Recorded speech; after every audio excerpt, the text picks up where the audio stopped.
After the wise men had left, an angel of the Lord appeared to Joseph in a dream. The angel said to him, "Joseph, get up, take Jesus and his mother Mary and run away to Egypt. Stay there until I tell you, because Herod intends to search for the child and kill him." Joseph got up and they all ran away and escaped to Egypt.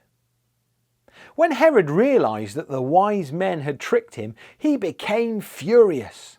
He sent soldiers to kill all the boys that were 2 years old and younger that lived in or near Bethlehem.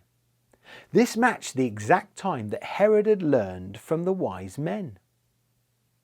Joseph, Mary and Jesus stayed in Egypt until Herod died. Then an angel of the Lord appeared to Joseph in a dream and said to him, "Get up, take the child and his mother and go to Israel. Those who tried to kill Jesus are dead."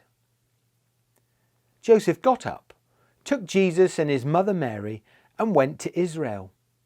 But when he heard that Herod's son had succeeded his father as king of Judea, Joseph was afraid to stay.